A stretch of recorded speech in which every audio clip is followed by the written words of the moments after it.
Hello, and welcome to the Tavern Chat Podcast.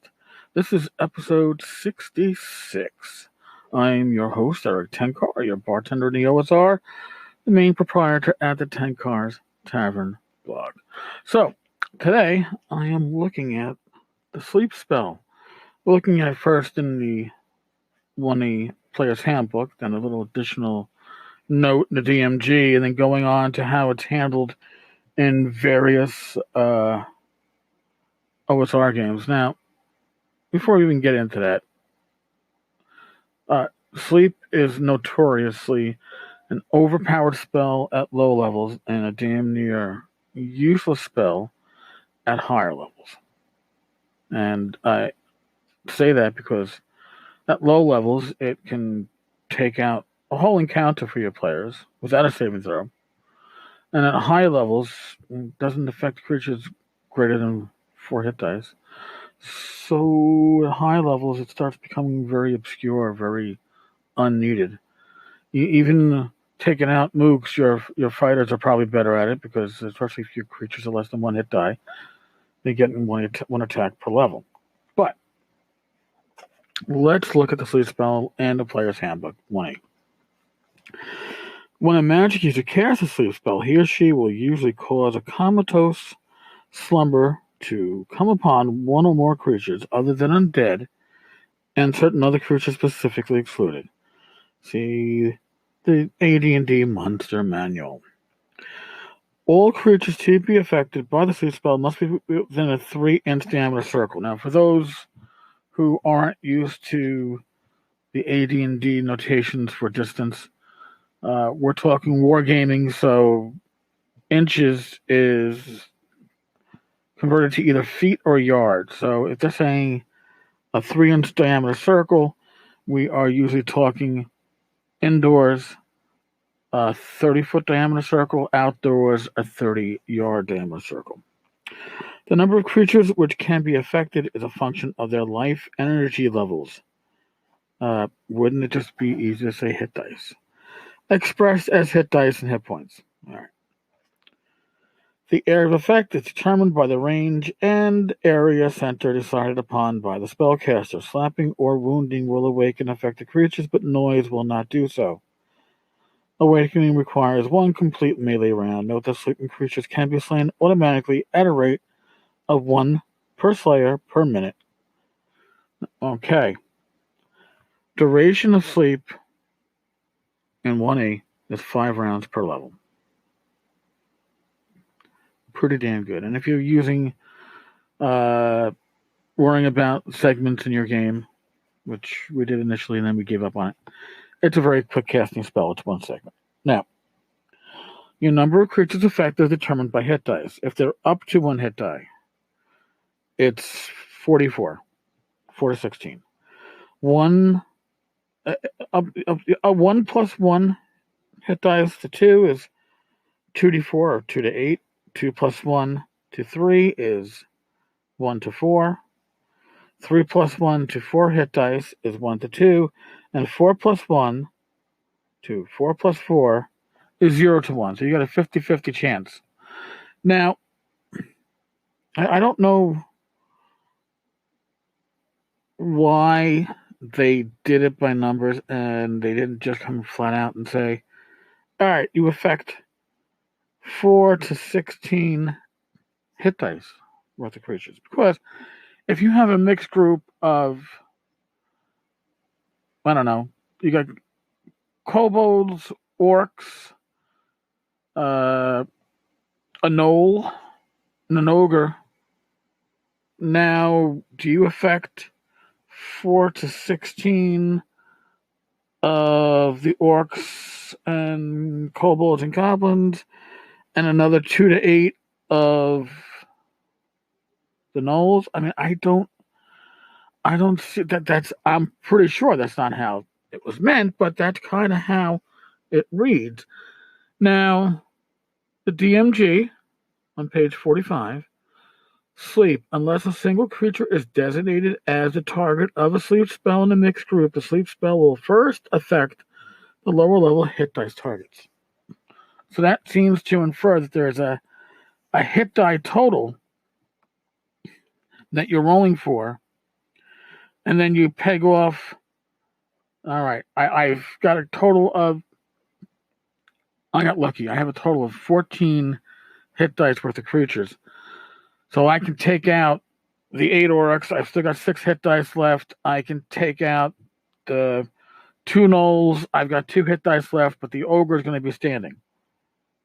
That makes perfect sense. But then why do you list it like this? Now, we're looking at that. We go on to Osric, because Osric would be the game that is going to take the rules and hopefully make them a little bit more sense. Duration stays the same. Range stays the same. This spell affects a circular area with a 15-foot radius. And notice that when you go to Osric, it's specifically saying 15-foot radius. Now, that's still a 30-foot diameter, but nothing changes outdoors. Or actually, maybe every effect didn't change. It was just range. The whole indoor-outdoor change of scale never made much sense to me in AD&D. A number of creatures within this radius determined by the hit dice falls into a deep magical slumber with no saving throw allowed. Magically sleeping creatures may be killed or tied up at a rate of 1 per round by a single person, or may be attacked at twice the normal rate with an automatic hit for maximum damage if the attacker chooses not to kill or bind them. That's an addition. A sleeping creature requires a full round to awaken and must be shaken or slapped to bring it to consciousness. Mere noise, however loud, will not disturb the enchanted slumber of a sleep spell's victim. The number of enemies affected by the spell is a function of their hit dice. If there are creatures with different hit dice in the area, the weaker ones will be affected first. Creatures with hit dice over 4+4 are not affected by the spell, and we have pretty much the identical chart that you had prior. Although, identical chart. So, and again, I can convert. You can figure it out, but it doesn't convert directly. Because this chart,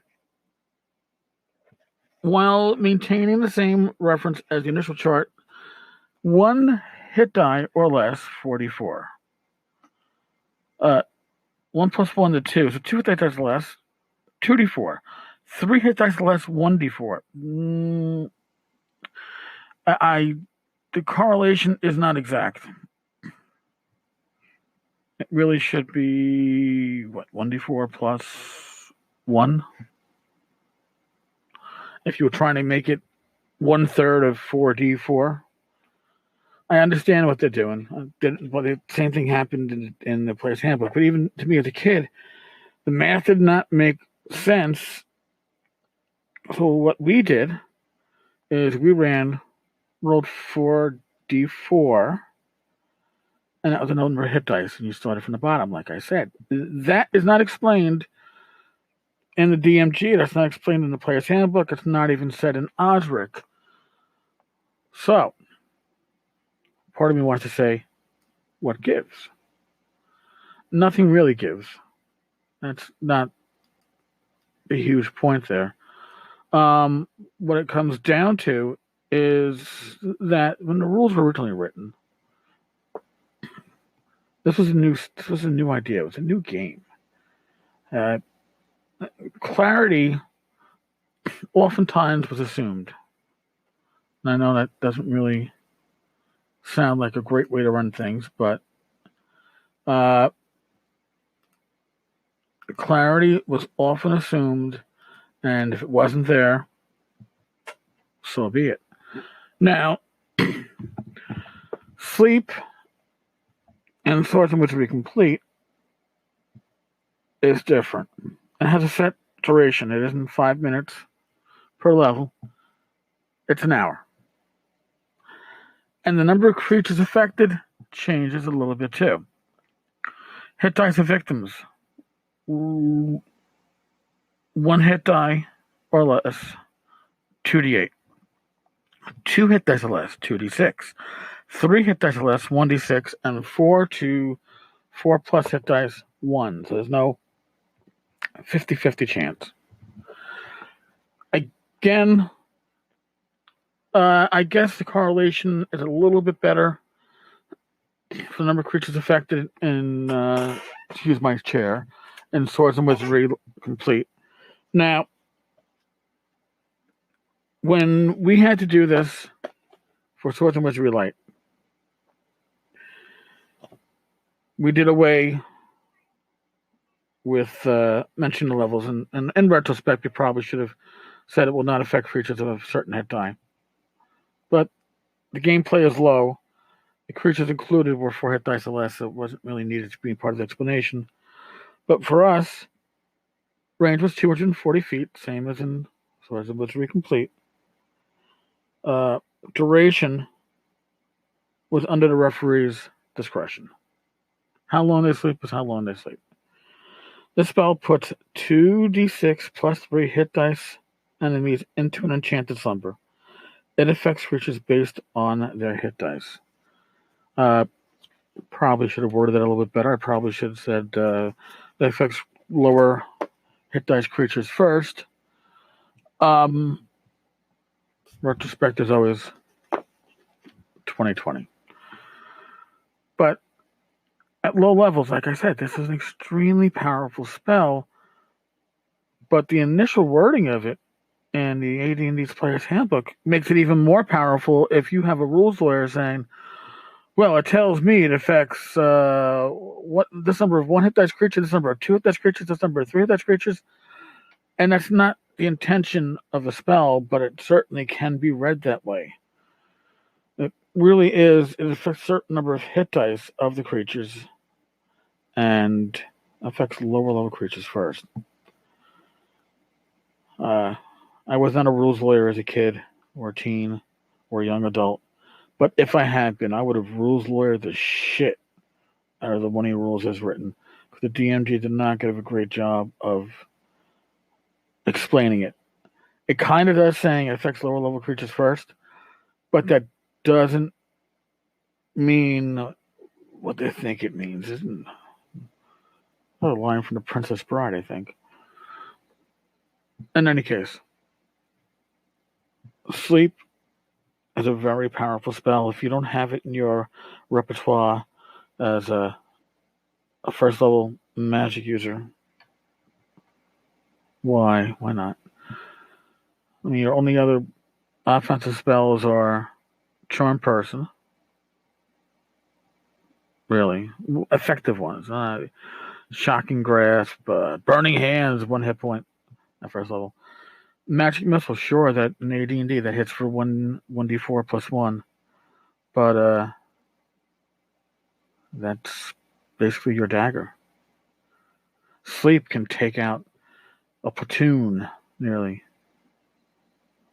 So, in any case, that's my little observation on sleep. I would personally just roll the number of hit dice and then work it from there. I wouldn't worry about the per level deal.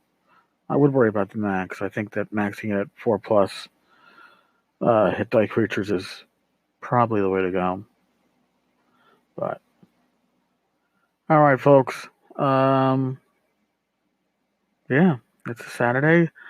Well, we're going to be in for rain, I think, like the next 30 days and 30 nights, something like that. A lot of rain coming to New York over the next week and a half. But today looks good so far. All right, folks. Thank you for listening. I meant to have the names of my recent Patreon backers in front of me. I forgot to. I'll have to do that tomorrow. You know who you are. We've picked up 3. Well, 3 this week, I should say. In half a week. God bless. Stay safe. Roll your dice well. When I ramble, just tune me out. That's what my wife does. I don't blame her. And I will see you tomorrow. Thank you so much. Bye-bye.